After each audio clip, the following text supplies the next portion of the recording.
Bonjour et bienvenue dans cette nouvelle vidéo de la série sur TypeScript. Aujourd'hui, on va parler des tableaux et des tuples. Alors, on va commencer par les tableaux et on va revenir sur la manière dont on ajoute des annotations pour les tableaux. On avait vu dans la vidéo précédente qu'il va falloir être assez précis lorsque l'on définit une annotation pour un tableau. Il va falloir renseigner le type des éléments qui se trouvent à l'intérieur du tableau. Tout simplement parce que lorsqu'on crée un tableau, généralement on crée une liste assez uniforme de valeurs, et donc c'est la raison pour laquelle il va falloir être assez spécifique. Par exemple, si on crée un tableau de température, eh bien assez naturellement, on va avoir un tableau avec uniquement des nombres à l'intérieur. Donc ici on a ajouté la notation, et maintenant au niveau de la valeur, effectivement, on va bien renseigner pour les températures, eh bien une série de nombres. De la même manière, on pourrait avoir ici un tableau avec uniquement des chaînes de caractères à l'intérieur. Donc pour la notation, on a d'abord le type des éléments qui se trouvent dans le tableau, et ensuite les crochets pour symboliser qu'il s'agit d'un tableau. Et ici, on va bien avoir un tableau avec des chaînes de caractères. Alors il existe aussi une autre manière d'annoter les tableaux. Pour ça, on utilise le mot-clé array, et ensuite les symboles plus petits, plus grands que, et entre les deux, on rajoute le type des éléments qui se trouvera à l'intérieur du tableau. Donc ici à nouveau on a un tableau de nombres,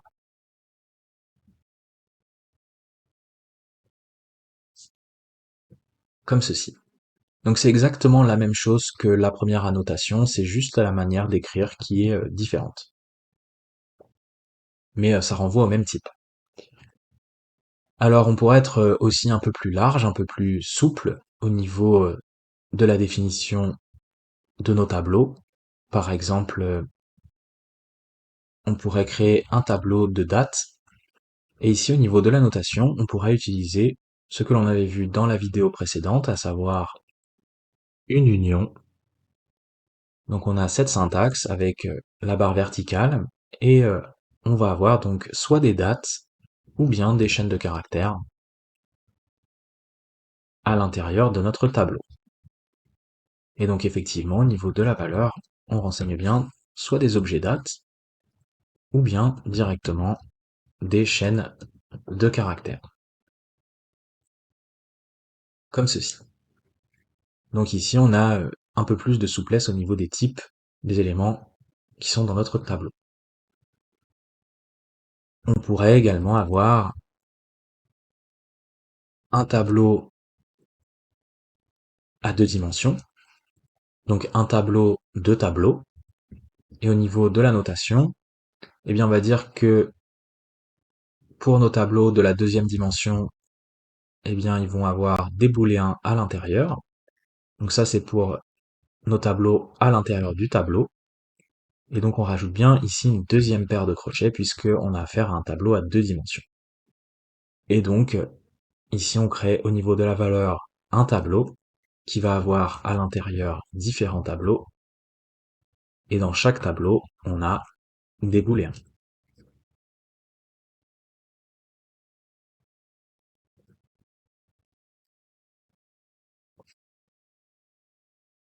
Donc voilà pour la manière dont on annote les tableaux en TypeScript.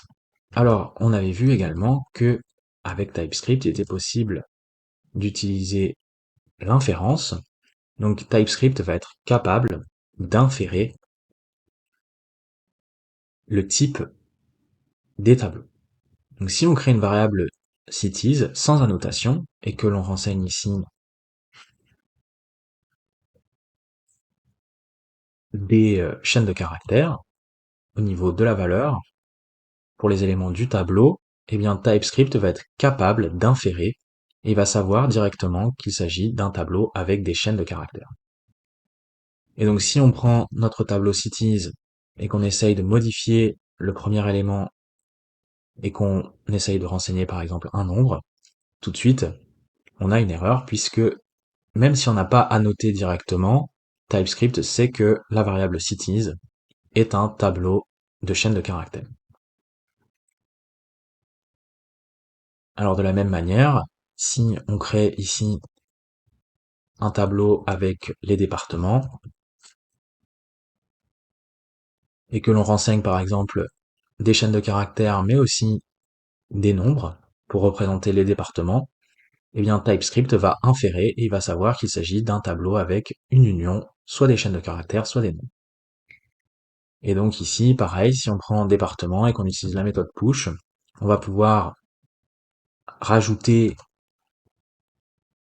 des chaînes de caractères, on va pouvoir rajouter des nombres, mais par contre on ne pourra pas rajouter par exemple des booléens. Et on pourrait définir un tableau encore plus large, par exemple un tableau pour représenter une ville en particulier. Ici on aurait une chaîne de caractères, ensuite un nombre et ensuite un booléen. Et donc dans ce cas-là, on a une union encore plus large. Et donc ici on le voit, il y a une sorte de hiérarchie entre les types. Donc c'est une notion importante dont on reparlera sans doute dans la série sur TypeScript, mais on voit que les types sont plus ou moins englobants. Donc ici le type Narbonne est plus large que le type département, qui est lui-même plus large que le type cities. Et c'est la raison pour laquelle ici, par exemple, si on prend cities et qu'on essaye de lui passer la référence de département, on a une erreur, puisque la variable cities est définie comme étant un tableau de chaîne de caractères, et département, lui, peut potentiellement contenir des nombres. Par contre, à l'inverse, si on prend département, on peut tout à fait lui passer la référence de cities, puisque département donc englobe soit des chaînes de caractères ou des nombres au niveau des éléments, et comme cities est un tableau de chaînes de caractères, eh bien c'est parfaitement compris dans l'union, et donc ça fonctionne. Et exactement de la même manière, si on prend Narbonne, eh bien on va pouvoir lui assigner au niveau de la référence, on va pouvoir passer cities, on pourrait également lui passer département, puisque Narbonne a cette union qui comprend donc à la fois des chaînes de caractères, des nombres et des booléens, et donc que ce soit département ou cities, le type est plus restreint, donc ça fonctionne. Mais par contre, la réciproque est fausse. Et donc si on prend département et qu'on essaye de passer Narbonne, effectivement, il y a une erreur, puisque eh bien, dans Narbonne, on pourrait potentiellement avoir des booléens, ce qui n'est pas compris dans le type défini pour la variable département. Et encore moins pour cities. Donc voilà, il y a bien une hiérarchie entre les types. Alors, autre point que je voulais aborder ici pour les tableaux, c'est la question de l'initialisation. Donc si on crée un tableau ici et qu'on souhaite l'initialiser avec par exemple un tableau vide, ce que l'on fait régulièrement en JavaScript, donc au départ on a un tableau qui contient aucun élément et au fur et à mesure de notre application on va rajouter des éléments. Eh bien le problème avec ça c'est que au niveau de l'inférence, TypeScript lui va tout de suite inférer qu'il s'agit d'un tableau avec à l'intérieur any au niveau du type. Et donc potentiellement dans ce tableau on pourrait rajouter n'importe quoi, des chaînes de caractères, des nombres, etc. Et donc dans la pratique c'est quelque chose que l'on ne va jamais faire. Donc quand on va vouloir initialiser un tableau vide,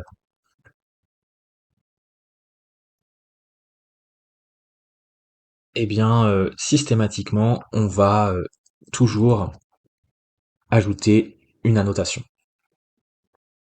Donc par exemple un tableau de catégorie, eh bien on va ajouter l'annotation dans ce cas-là, et on va dire qu'il s'agira d'un tableau de chaîne de caractères. On initialise bien la valeur avec un tableau vide.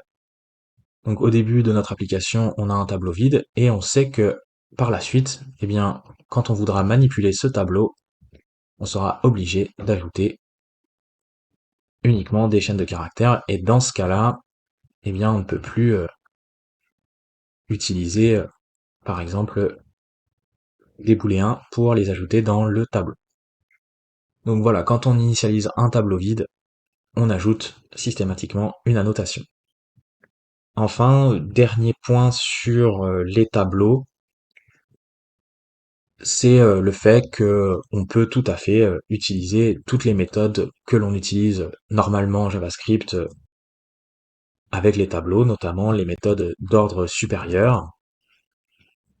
Donc par exemple, si on crée une variable user, un tableau avec des objets,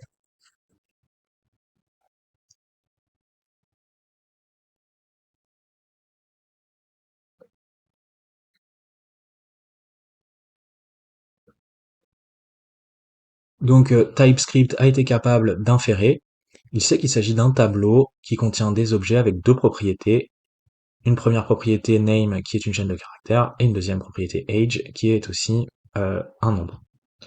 Donc il a su inférer correctement le type de mon tableau et donc je peux maintenant utiliser par exemple la méthode map sur ce tableau et ici on va retourner simplement le nom de l'utilisateur. Et donc si on crée normalement une variable pour stocker le tableau retourné par la fonction map,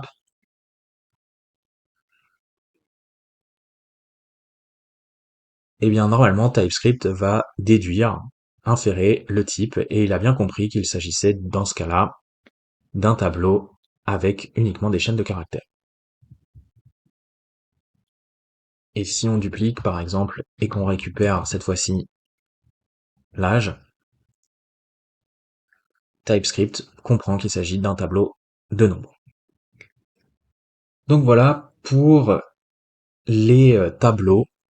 Et maintenant, on va pouvoir parler des tuples. Les tuples sont des types spécifiques qui s'apparentent aux tableaux, à la différence que les tuples vont être des tableaux ordonnés. Donc si on reprend l'exemple de tout à l'heure, on pourrait définir ici un tuple. Au niveau de la notation, on ouvre des crochets et on va devoir renseigner pour chaque élément du tableau un type bien précis pour chacune des positions. Donc en première position, on va avoir une chaîne de caractères. En deuxième position, on va avoir un nombre. Et en dernière position, on va avoir un booléen. Donc le tuple, il va avoir un nombre d'éléments fixe qui a été défini ici, donc en l'occurrence 3 éléments. Il ne pourra pas avoir moins de 3 ou plus de 3 éléments. Et il va devoir respecter précisément cet ordre. Donc d'abord en première position une chaîne de caractères, ensuite un nombre, ensuite un booléen en dernière position. Et donc au niveau de la valeur, on est obligé d'avoir nos 3 éléments exactement dans cet ordre. Alors notez que par exemple, si on reprend la variable de tout à l'heure, on avait créé un tableau standard, on avait laissé TypeScript inférer, et donc dans ce cas-là, on a bien affaire à un tableau standard, donc ce n'est pas un tuple, et donc dans le cas de cette variable narbonne, on a une union au niveau des éléments du tableau, mais l'ordre n'importe pas. Et donc on pourrait rajouter des éléments à ce tableau, on pourrait en supprimer, et on pourrait rajouter, par exemple ici, on pourrait prendre la méthode unshift et rajouter un booléen en première position. Et c'est la raison pour laquelle, eh bien, même si on a l'impression qu'à ce stade, les valeurs sont plus ou moins de même type pour les deux variables, eh bien, si on prend la variable ren et qu'on essaye de lui assigner narbonne, eh bien, on a tout de suite une erreur, puisque la variable ren a été définie comme un tuple avec donc cet ordre précisément, et on lui passe une référence qui est un tableau et qui pourrait avoir, comme on le disait, un ordre complètement différent. On pourrait modifier la valeur de narbonne et rajouter ici donc le booléen. Et donc dans ce cas-là, on voit bien que ici pour la variable ren, ça poserait un problème puisque on veut expressément une chaîne de caractères en première position. À l'inverse, par contre, eh bien, on peut tout à fait prendre notre variable narbonne, qui est un tableau standard, donc pour lequel l'ordre n'importe pas, et on pourrait passer la référence de Rennes. Donc, les tuples sont des tableaux ordonnés. Alors, dans la pratique, on va pas rencontrer très fréquemment les tuples. Le seul cas véritable d'utilisation, ça serait par exemple si on avait affaire à des fichiers Excel ou des fichiers au format CSV. Les tuples pourraient être un bon moyen de représenter les colonnes d'un tableau au format CSV par exemple. Sinon, dans la pratique, eh bien, le seul cas où on va rencontrer des tuples, ça va être souvent à l'intérieur des fonctions. Donc, par exemple, imaginez une fonction qui permet d'ajouter des coordonnées. Ici, au niveau des paramètres, on pourrait avoir par exemple des tuples. Donc ici, en premier paramètre, on a un tuple avec strictement deux éléments, et ces deux éléments sont des nombres. Et le deuxième paramètre, également un tuple avec strictement deux éléments qui vont être des nombres. Et donc ici, on va définir la fonction, on va retourner la somme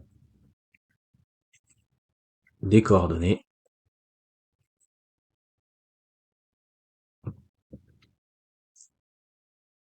pour chaque index, comme ceci.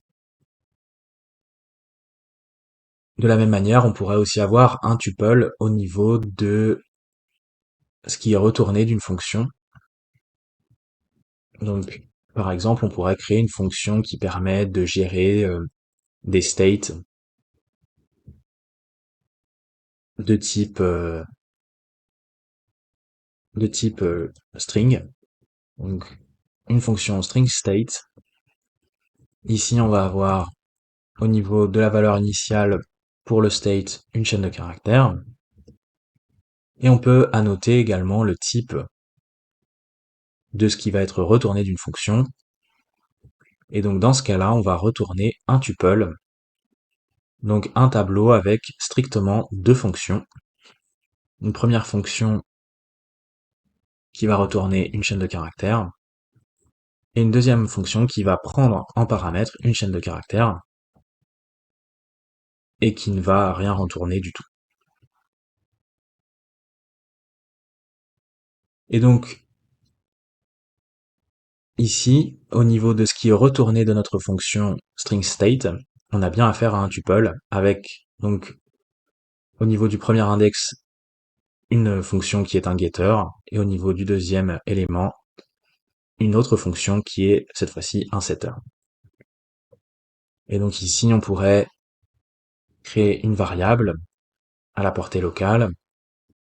On va passer ici la valeur initiale, et on va retourner notre tuple avec donc la première fonction qui va retourner la valeur de la chaîne de caractères, et la deuxième fonction qui va prendre un paramètre v, qui va être une chaîne de caractères. Et ici, eh bien, ce que l'on va faire, c'est que on va passer pour la valeur de str le paramètre v. Donc la première fonction est un getter et la deuxième un setter. Et ici, on a affaire à une closure, puisqu'on a cette variable privée qui va pouvoir être utilisée uniquement à l'intérieur de nos deux fonctions. Et donc on pourrait créer ici, par exemple, un premier state avec un getter et ensuite le setter.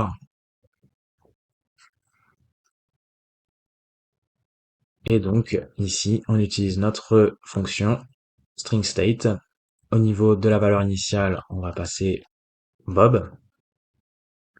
Et on va créer un deuxième state, last name pour le getter et set last name pour le setter. Et ici, au niveau de la valeur initiale, on va passer Marley. Et donc, on a bien deux states parfaitement indépendants. Alors, on peut le tester. Ici, on pourrait, par exemple, utiliser le getter pour first name. Et ici, ensuite, on va utiliser le setter pour last name. On va renseigner, par exemple, Dylan. Et ensuite, ici, eh bien, on va utiliser à nouveau le getter pour last name. On va tester notre fonction.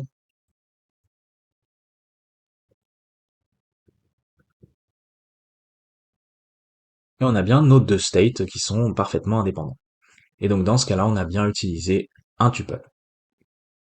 Donc voilà, c'est un cas d'utilisation, mais c'est vrai que on va les utiliser que très rarement, ces tuples en TypeScript. Alors voilà, c'est tout ce que je voulais vous dire sur les tableaux et les tuples. J'espère que cette vidéo vous aura plu. N'hésitez pas à mettre un commentaire et on se retrouve très bientôt pour la suite de notre série sur TypeScript.